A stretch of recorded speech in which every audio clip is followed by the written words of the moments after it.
Hi guys, இந்த வீடியோவில் பைத்தானில் வேரியபிள்னால் என்ன, டேட்டா டைப்ஸ்னால் என்ன அப்படின்னு சொல்லி பார்க்கலாம். இப்போ இதில் பார்த்தீங்கன்னா a = 27, b = 28 அந்த மாதிரி இருக்கா. இந்த 27, 28 அப்படின்னு இருக்கிற எல்லாமே வேல்யூஸ். இதுவே லெஃப்ட் சைடில் வந்து ab அப்படின்னு போட்டிருக்கேன்ல, அதெல்லாம் வந்து வேரியபிள். இப்போது சப்போஸ் நீங்கள் வந்துட்டு ஒரு வேல்யூவை கால் பண்ணணும் அப்படின்னாவும் ஒரு வேல்யூவை வந்து ரிட்ரைவ் பண்ணணும் அப்படின்னாவும் உங்களுக்கு வந்து இந்த வேரியபிள் தேவைப்படும். இப்போ உங்களுக்கு ஒரு எக்ஸாம்பிளுக்கு சொல்கிறேன். இப்போ ஒரு வீட்டில் வந்துட்டு நம்ம இருக்கோம். நமக்குன்னு ஒரு அட்ரஸ் இருக்கும்ல, அந்த மாதிரி ஒரு வேல்யூக்கும் ஸ்டோர் ஆகிறதுக்கு ஒரு அட்ரஸ் தேவைப்படுது. அதான் அந்த ஏபி அந்த மாதிரி சொல்கிறோம். நீங்கள் வந்துட்டு ஏபின்னு தான் வேரியபிள் நேம் வைக்கணும்னு கிடையாது, ஒரு வேர்டாகவும் வச்சுக்கலாம். அது வந்து உங்களோட இஷ்டம்தான். நெக்ஸ்ட்டு வந்து எப்போவுமே உங்களோட வேரியபிள் வந்து நம்பரில் ஸ்டார்ட் ஆகக்கூடாது. அப்படி நீங்கள் நம்பரில் ஸ்டார்ட் ஆச்சுன்னா எரர் வரும். அதே மாதிரி எந்த ஒரு சிம்பிள்ஸும் யூஸ் பண்ணக்கூடாது. நெக்ஸ்ட்டு ஒரு டைம் டிக்ளேர் பண்ண வேரியபிள் நேமை இன்னொரு டைம் டிக்ளேர் பண்ணக்கூடாது. இப்போ ஏன்னு போட்டுட்டு திரும்பவும் a = சொல்லி எந்த ஒரு வேல்யூஸும் போடக்கூடாது. இந்த மாதிரி நம்மளோட வேல்யூஸை ஸ்டோர் பண்ணி ஒரு இடத்துலேருந்து கால் பண்ணுறதுக்கு இந்த மாதிரி வேரியபிள் தேவைப்படுது. அதே மாதிரி வேரியபிள் வந்து எந்த ஒரு கீவேர்ட்லேயும் வேரியபிள் நேம் இருக்கக்கூடாது. இப்போ உங்களுக்கு வந்து கீவேர்ட்னால் என்னன்னு தெரியாது, நம்ம வந்து ஃப்யூச்சர் கிளாஸில் பார்க்கலாம். அதாவது இப்போ கண்டினியூ, பிரேக் அப்படின்னு சொல்லி நிறையா கீவேர்டு வந்து பைத்தானில் இருக்குது. அந்த வேர்டை வந்து நீங்கள் வேரியபிளாக டிக்ளேர் பண்ணக்கூடாது, இல்லைன்னா உங்களுக்கு வந்து எரர் வரும். இதுக்கு அவுட்புட் பார்க்கலாம். F5 அமுக்குனா உங்களுக்கு வந்துட்டு ரன் ஆகும். அப்படி இல்லைன்னா இங்கே ரன்னுன்னு ஒரு ஆப்ஷன் இருக்குல்ல, அது கிளிக் பண்ணுங்கள். அதே மாதிரி பைத்தான் ஃபைலை சேவ் பண்ணிவிட்டு தான் உங்களால் ரன் பண்ண முடியும். நான் ஆல்ரெடி சேவ் பண்ணனால நான் பண்ணல, சேவ் பண்ணிடுங்க. இப்போ நம்மளுக்கு வந்து 55ன்னு சொல்லிட்டு ஆட் பண்ணி வந்துருச்சு. இதில் நம்ம என்ன கொடுத்துருக்கோம், ஏங்கிற ஒரு வேரியபிள்குள்ளே 27 ஒரு வேல்யூவை போட்டிருக்கோம், பிங்கிற வேரியபிள்குள்ளே 28ன்னு ஒரு வேல்யூவை ஸ்டோர் பண்ணியிருக்கோம். இப்போ பிரிண்ட் ஏபி அப்படின்னு கொடுத்துருக்கோம். அப்படின்னா ஏயையும் பியையும் உள்ள பிரிண்ட் பண்ணி கொடு. ஏக்குள்ளே என்ன இருக்குது 27, பிக்குள்ளே என்ன இருக்குது 28, ரெண்டையும் ஆட் பண்ணி கொடுன்னு சொல்லி பிரிண்ட் பண்ண சொல்லியிருக்கோம். நெக்ஸ்ட்டு அடுத்த ஸ்டேட்மெண்ட் என்ன, பிரிண்ட் டைப். அது என்ன டைப்புன்னு சொல்லு அப்படின்னு சொல்லி கொடுத்துருக்கோம். அதை தான் வந்து அது சொல்லுது, கிளாஸ் டைப் அப்படின்னு சொல்லி சொல்லுது. இதுதான் வேரியபிள். உங்களுக்கு வேரியபிள் ஏதாவது டவுட் இருந்தால் நீங்கள் கமெண்ட் பண்ணலாம். நெக்ஸ்ட்டு வந்து டேட்டா டைப்ஸ் பற்றி பார்க்கலாம். உங்களுக்கு ஃப்யூச்சரில் வந்து பைத்தானோட இம்பார்ட்டண்ட் பேசிக் டாபிக்ஸ் மட்டும் கவர் பண்ணுறேன். இதை தவிர உங்களுக்கு ஏதாவது டாபிக் வேணும்னா நீங்கள் கமெண்ட் பண்ணலாம், நான் வந்து டீச் பண்ணுறேன். இப்போது டேட்டா டைப்ஸில் ஃபஸ்ட்டு வந்து என்னென்ன இருக்குதுன்னு பார்க்கலாம். ஃபஸ்ட்டு இன்டீஜர்னால் என்னென்னா ஒரு நம்பரை ஸ்டோர் பண்ணுறது தான் இன்டீஜர். அதாவது 5, 2, 3, 4, 27 இந்த மாதிரி ஏதோ ஒரு வேல்யூ, அதாவது அந்த மாதிரி ஒரு நம்பரை ஸ்டோர் பண்ணுறது தான் இன்டீஜர். அதாவது இப்போ A2ன்னு ஒரு வேரியபிள் க்ரியேட் பண்ணி அதுக்கு = 5ன்னு கொடுத்துருக்கேன். இந்த மாதிரி 5 அப்படிங்கிறது தான் ஒரு இன்டீஜர் அப்படின்னு சொல்லுவோம். அதே மாதிரி வேரியபிள் வந்து ஒரு கேரக்டரில் ஸ்டார்ட் பண்ணி நம்பர் வரலாம், ஆனால் நம்பரில் ஸ்டார்ட் பண்ணி கேரக்டரில் வரக்கூடாது. அதாவது இப்போ A2ன்னு ஒரு வேரியபிள் க்ரியேட் பண்ணலாம், இதுவே 2a அப்படின்னு சொல்லி ஒரு வேரியபிள் க்ரியேட் பண்ணக்கூடாது.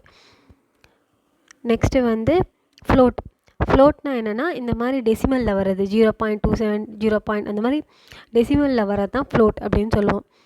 நெக்ஸ்ட்டு வந்து காம்ப்ளெக்ஸ்னால்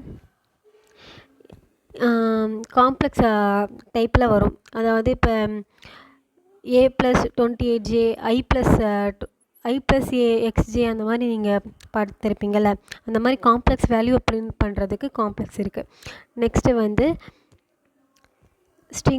ஸ்ட்ரிங்கு வந்து என்னென்னா ஒரு லெட்டர்ஸோ ஒரு கேரக்டரோ அதாவது ஒரு வேர்ட்ஸையோ பிரிண்ட் பண்ணுறதா ஸ்ட்ரிங் அப்படின்னு சொல்லுவோம்.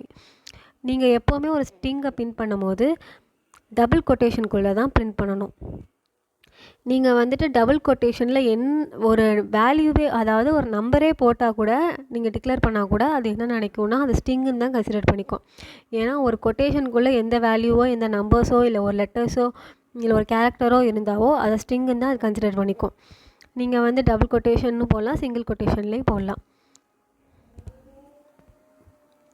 இப்போ உங்களுக்கு வந்து அவுட்புட் காமிக்கிறேன்.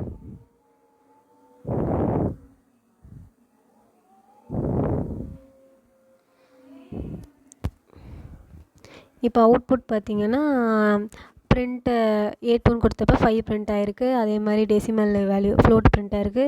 நம்ம கொடுத்த எல்லாமே பிரிண்ட் ஆகிருக்கு. அதே மாதிரி நம்ம ஸ்ட்ரிங்கில் வந்துட்டு A1 வந்து 5னும் B1 வந்து வெர்சலைட் இன்ஃபோன்னு சொல்லி கொடுத்துருக்கோம். ரெண்டும் ஜாயின் ஆகி பிரிண்ட் ஆகிருக்கு. ஏன்னா நம்ம A1 + B1 சொல்லி கன்கார்டினேஷன் ஆப்ரேட்டர் யூஸ் பண்ணியிருக்கோம், அதாவது ப்ளஸ் பண்ணியிருக்கோம். அதனால் ரெண்டும் ப்ளஸ் ஆகிருக்கு. இதுவே நீங்கள் வந்துட்டு ஸ்ட்ரிங்கில் அந்த 5 வந்துட்டு கொட்டேஷன் இல்லாமல் நீங்கள் போட்டிருந்தீங்க அப்படின்னா உங்களுக்கு வந்து எரர் வந்திருக்கும். ஏன்னா ஸ்ட்ரிங்குனால தான் ரெண்டும் ப்ளஸ் ஆகி வந்திருக்கு. இதுவே ஒரு ஸ்ட்ரிங்கை இன்டீஜரும் பண்ண முடியாது, ஏன்னா அது கொட்டேஷன் இல்லைன்னா அது வந்து இன்டீஜராக கன்சிடர் பண்ணிக்கும். நீங்கள் இதெல்லாம் ஒர்க் அவுட் பண்ணி பாருங்கள், அப்போ தான் உங்களுக்கு புரியும். நெக்ஸ்ட்டு வந்துட்டு பைத்தனோட கமாண்ட் லைன். இது நெக்ஸ்ட்டு டாப்பிக்காக தான் எடுக்கலான்ட்டு இருந்தேன், பட் ஆல்ரெடி கமாண்ட் லைன் இருக்கிறனால உங்களுக்கு சொல்கிறேன். இந்த மாதிரி ஆஷ் போட்டுட்டு எந்த ஒரு லெட்டர்ஸோ நம்பர்ஸோ ஏதோ ஒரு டெக்ஸ்ட்டோ ஒரு பேராகிராஃபோ இருந்தால் அது கமாண்ட் லைன் அர்த்தம். பைத்தனோட கமாண்ட் லைன் வந்து ஆஷ் தான். கமாண்ட் லைன் எதுக்கு யூஸ் ஆகுது, அதாவது இப்போ நம்ம வந்து ஒரு பெரிய ப்ராஜெக்ட் கம்பெனியில் பண்ணுறோம் அப்படின்னா ஒரு சில பார்ட் வந்து ஒரு ஆள் பண்ணியிருப்பாங்க, ஒரு பார்ட் வந்து இன்னொரு ஆள் பண்ணியிருப்பாங்க. இந்த மாதிரி ஸோ யார் எதுவரை ரைட் பண்ணா அப்படின்னு யாருக்கும் தெரியாது, எதை பற்றி எழுதியிருக்காங்கன்னு தெரியாது. அதை வந்து இப்போ வந்து சொல்லுவாங்க, நான் இதுவரை முடிச்சுட்டு போயிருக்கேன், அடுத்த கோடு வந்து நீங்கள் ஸ்டார்ட் பண்ணுங்கள் அப்படின்னு சொல்லிட்டு போயிடுவாங்க. ஆனால் நமக்கு தெரியாதுல்ல அவங்க எவ்வளோ முடிச்சிருக்காங்க, என்ன கான்செப்டில் முடிச்சிருக்காங்கன்னு. ஸோ அதை தெரிஞ்சுக்கிறதுக்காண்டி அவங்க எல்லாமே கமெண்ட் பண்ணி வச்சுருப்பாங்க. இந்த கமெண்ட் லைன் யூஸ் பண்ணி நம்ம தெரிஞ்சுக்கலாம், இந்த கோடு இதுக்காண்டி தான் யூஸ் பண்ணியிருக்காங்களோ அப்படின்னு சொல்லி நம்ம தெரிஞ்சுக்கலாம். இப்போ வந்து நம்ம A = 27 B = 28ன்னு சொல்லிட்டு வேரியபிள்னு போட்டிருக்கேன்னா அது வந்து வேரியபிள் தான் சொல்கிறேன் அப்படின்னு உங்களுக்கு தெரிஞ்சுக்கிறதுக்காண்டி போட்டிருக்கோம். கமாண்ட் லைனால் எந்த ஒரு யூஸும் கிடையாது, அதாவது அதிலிருந்து எந்த ஒரு கோடும் ரன் ஆகாது. அது வந்து நம்மளோட அண்டர்ஸ்டாண்டிங்காண்டி உள்ளது மட்டும்தான் கமாண்ட் லைன். இந்த மாதிரி இப்போ சின்ன கோட்னால் ஓகே, ஈஸியாக நம்மளுக்கு தெரியும் ரெண்டுலேயே ப்ளஸ் பண்ணியிருக்காங்க அப்படின்னு. இதுவே பெரிய பெரிய ப்ராஜெக்டில் 200, 400, 500 லைன்ஸ் போகும். அதனால் நமக்கு ஃபுல்லாக கோடிங்காக இருந்தால் நம்மளுக்கு வந்து அண்டர்ஸ்டாண்ட் பண்ணிக்க கஷ்டமாக இருக்கும். இதுவே கமாண்ட் லைன் இருந்துச்சுன்னா இந்த கோடுக்காண்டி தான் இந்த கோடு இது தான் வந்து சொல்ல வருது, நம்மளால் ஈஸியாக அண்டர்ஸ்டாண்ட் பண்ணிக்கலாம் அந்த கமாண்ட் லைனை வச்சு. அவ்வளோதான். இன்றைக்கி நம்ம வந்துட்டு பைத்தானோட variable, data types, command line இதை 3 பற்றியும் பார்த்தோம். அப்கமிங் வீடியோஸில் நிறையா தெரிஞ்சுக்கலாம். அதுக்கு வெர்சலைட் இன்ஃபோ சேனலை சப்ஸ்கிரைப் பண்ணிக்கோங்க. தேங்க்யூ.